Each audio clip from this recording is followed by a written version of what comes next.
Hey everybody, welcome back to the channel. My name is Gabriel, and today we're doing another twin flame energy reading. This reading is meant to be timeless, so no matter when you find it, no matter where you're at on your journey when you find it, there is a message for you here.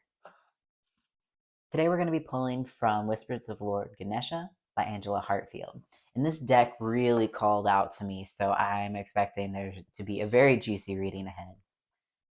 The first card is healing, and I love this card. It always makes me think of a friend that used to have peacocks all around on their website.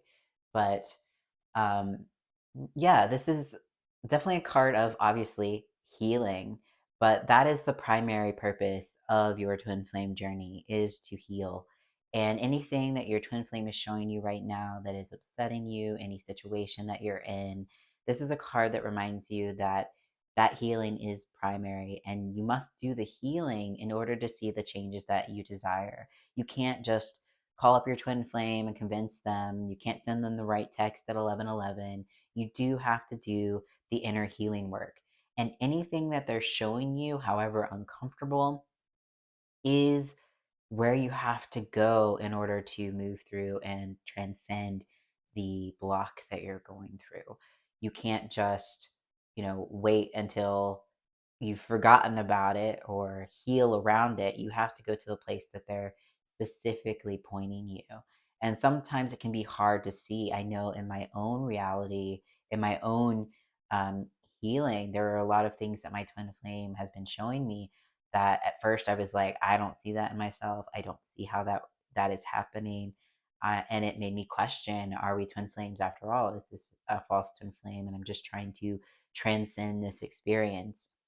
And as I've gone deeper into my healing, I'm like, oh, I see this now. I see the pattern now. So as you heal, you will come into the awareness of what they're healing, and you just keep chipping away at it until it's gone and healed at the core. And once you've healed it at the core, the things on the outside will shift. That situation won't trigger you as much anymore. Maybe the next thing will come up for healing, but you'll make progress as you continue to be diligent in your inner work and to continue healing yourself. The next card is decision.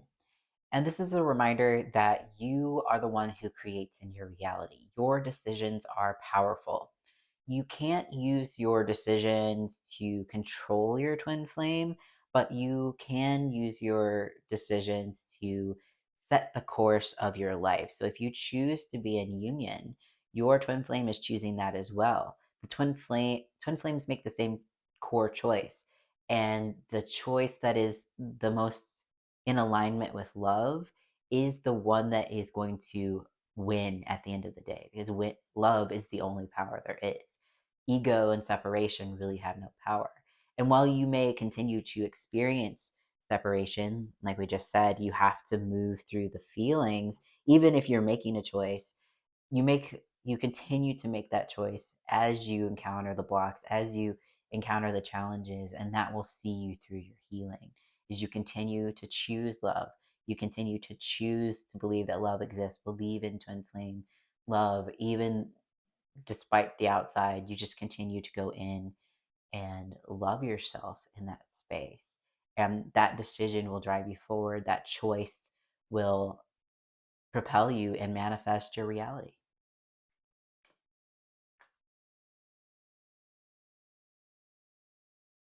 The next card is Blessings, 44. And I call that out because fours are typically foundation. And you want to focus on your foundation with God first as you are healing your twin flame union, because the basis of your union is your relationship with God. And you don't want to look at the outside and curse God that, oh, my twin flame isn't with me. Why are you doing this to me, God? God is God, and your twin flame is pointing you back to your relationship with God first. You have to establish and really focus on your relationship with God before your relationship with your twin flame can grow and thrive. And it's okay if you are triggered by the word God right now. If you don't want to use the word God, if universe, spirit, divine resonates more with you, that is okay. But the relationship with that energy that created you and your twin flame, your creator, that relationship has to exist as a prerequisite for being with your twin flame. You really can't be with your twin flame and be over here spitting on God, because that's the same relationship. You can't have it both ways. You have to surrender to having that relationship with the divine.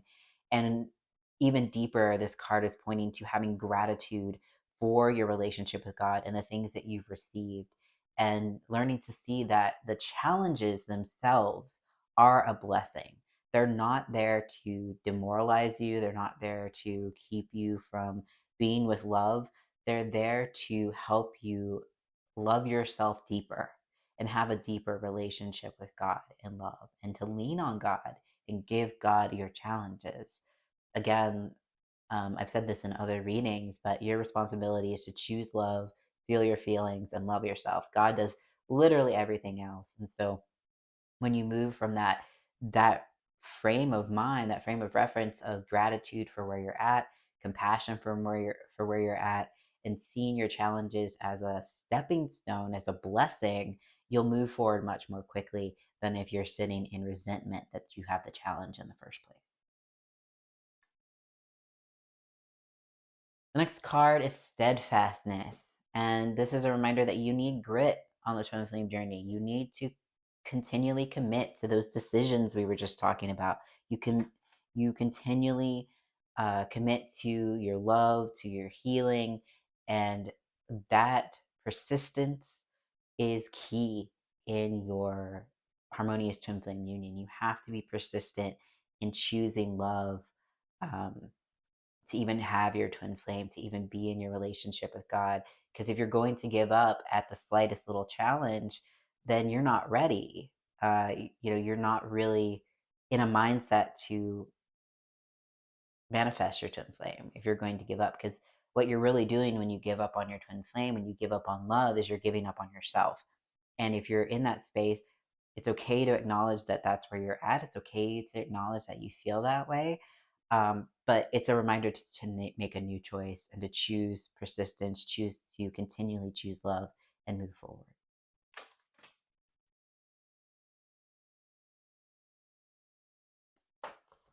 And the bottom of the deck is positive outlook. Again, this seems like a reminder that even though the outside may look like a mess, it may look like there is no hope whatsoever, God doesn't see it that way. God sees the truth, God sees the full picture, and your choice and your healing is what is going to turn the tide of what looks like an impossible situation to the love and joy that you've been calling in. And don't underestimate the power of love. Don't underestimate the power that God has to change things from bleak to wonderful in an instant. The reality that you are creating may not look like anything's happening for a really long time, and then all of a sudden things just take a sudden shift. So don't get discouraged. Remember that separation is only an illusion. You and your twin flame have been together and have loved each other the entire time. You've always been with God, and as you continually to affirm that truth, continue your healing, and maintain your positive outlook, things will turn in your favor. So keep faith alive. Thank you all so much for watching. If you like this video, don't forget to like, comment, and subscribe for more. If you'd like support on your twin flame journey, whether that be through a one-on-one coaching session to help you through your blocks, or a card reading to help you understand the next steps on your personal journey, you can find my services at SacredTwinFlameUnion.com, and I will see you all in the next video.